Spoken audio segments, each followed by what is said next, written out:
soccer guy needs to find this kid, get him a soccer ball, and we will soon dominate the world. When our best athletes decide to play soccer, true. At 7 years old. But he looks like a running back to me with that type of footwork.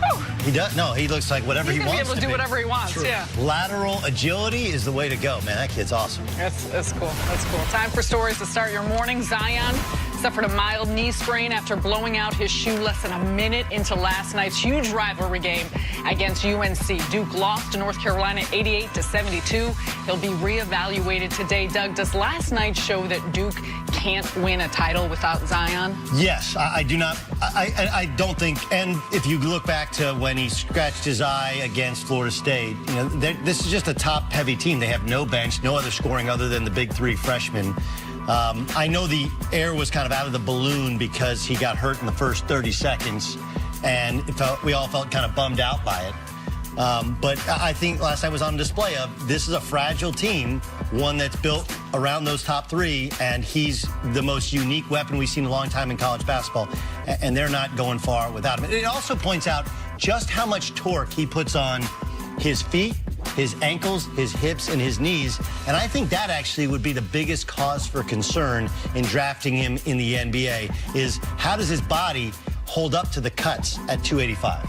Yeah, if I'm an NBA team that drafts him, I'm getting him a nutritionist right away. And you can slim him down a little bit, get rid of some of that baby fat. Remember, Barkley slimmed down. We think of Barkley as this huge fat guy, but, you know, he slimmed down pretty well when he was in the NBA. But as far as them winning a championship, they were my favorite with Zion. They're certainly no longer my favorite, but I'm not going to count them out. You still have two guys that could be in the top 10 or top 5 of the NBA draft. I'm going to give you a chance if you. North Carolina scored 65 points in the paint. It's like a layup throw.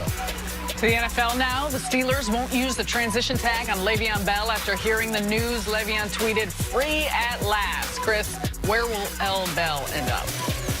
I think the Jets is a place he could end up. Indianapolis is certainly in the hunt. I think either of those teams would be great. I'd love to see him in Indianapolis with Andrew Luck. They have some money, so maybe they can get him. But I think the Jets is the team I'd bet on. As much as I like Le'Veon Bell, as much as I think he can help Sam Darnold, not only as a runner, but a catcher out of the backfield, a receiver, I wouldn't give him. He's talking about reportedly $50 million over his first 2 years. There's no way I'm paying a running back in the NFL that much type of money. Yeah, look at Todd Gurley. Todd Gurley's a perfect example of it, where C.J. Anderson yesterday said, and I believe it was on FS1, said that Todd Gurley was more hurt from the attrition of the season. And Todd Gurley's a guy that... He's much younger. He's much younger, okay? And they tore up that contract a year early, and that's not a good sign. Teams understand, like, you can't put all your money in one running back. The Jets need an offensive line. The Jets need wide receivers. Like, they need everything.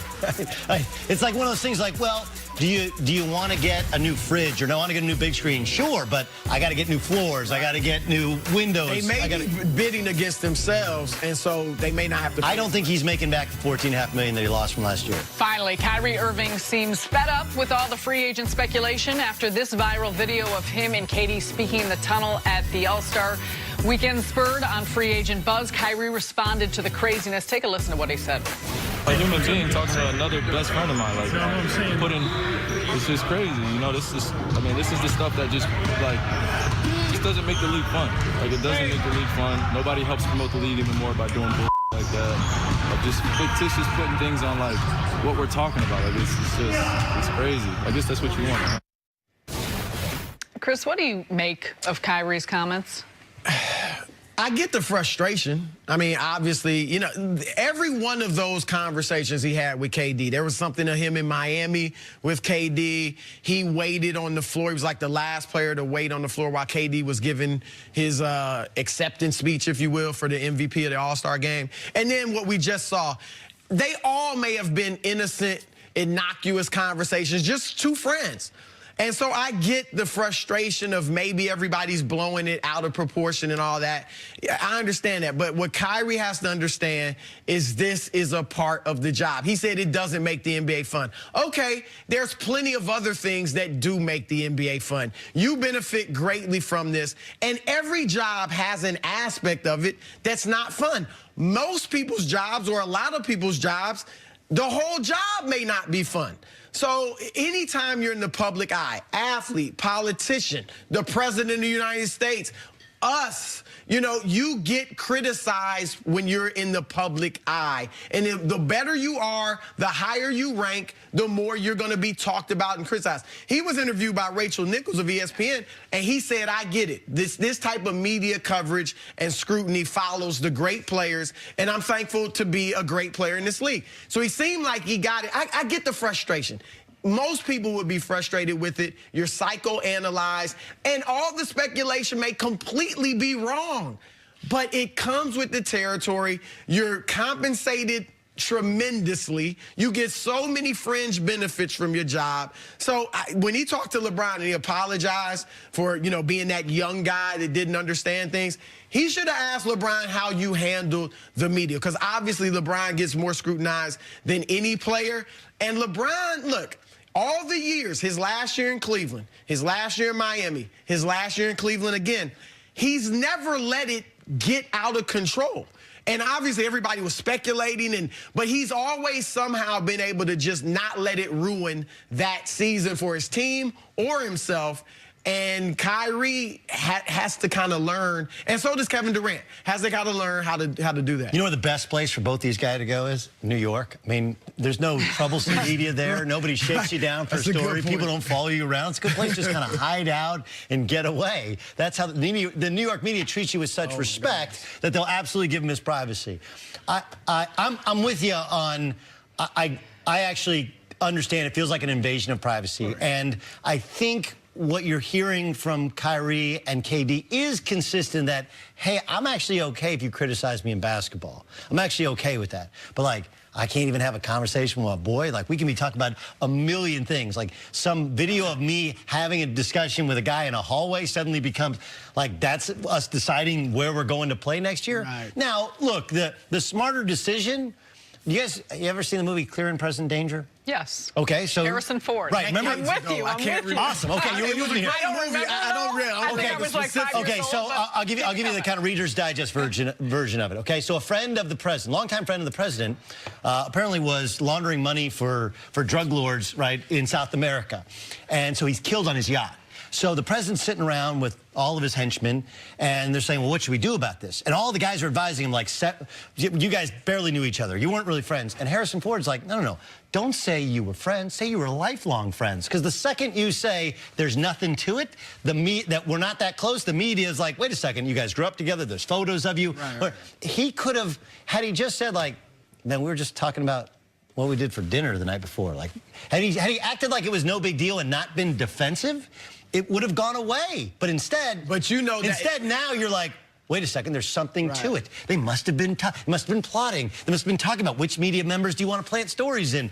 It only feeds the media frenzy more so than marginalize it. And both of them are so headstrong, which is a good thing, but they don't want to give the media that. They don't want to give, like, they don't want to let you know what they were talking about, because they feel like, why do I have to let you know what I'm talking about? It just comes with the territory. And look, Kyrie could have, when he came out in the preseason and said, I want to stay in Boston if you'll have me, that kind of put things to rest. Had he said it again?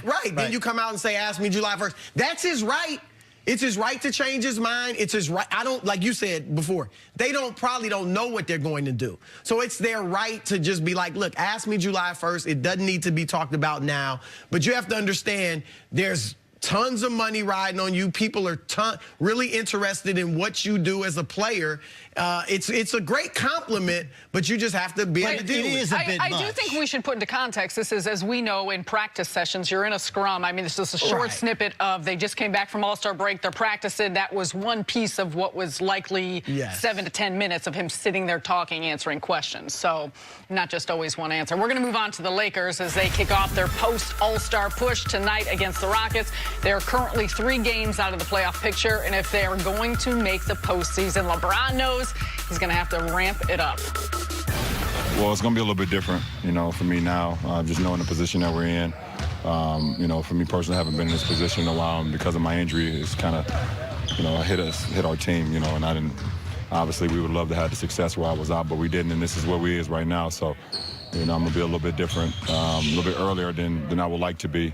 in previous years. My level of intensity has to be, unfortunately for me, because I don't like to do it at such an early time, I'm a little bit different.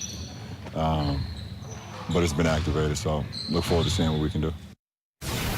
It's been activated. It's been activated. Twin powers activate. Chris, can LeBron carry the Lakers into the postseason? I loved what LeBron said, and he does have that next level. I mean, obviously he's what, 27, 8 and 7 or something like that, kind of coasting. And I have no problem with him coasting in the regular season. He's still playing very well, and at his age, with his wear and tear, he knows what he needs to do to be ready for the postseason. We saw it last year when they were the 4th seed, and people thought maybe they don't get out of the East, and he turns it on, and they do. We saw it the year before, with Toronto and Boston even then. So I'm looking forward to seeing this. I think this will tell us, there's people now that doubt, is he still the best player in the world? I think this last run will tell us, yeah, he's still that guy. And I am confident he can get them in the playoffs. I like this attitude from LeBron because when you've competed, look, for him it's been championship or bust since at least 2007, when he first got to the finals with the Cavaliers. That's the last 11 years of his career, 11, 12 years of his career. When it is really not championship or bust, and now it's just, let's just get to the playoffs, it can be hard to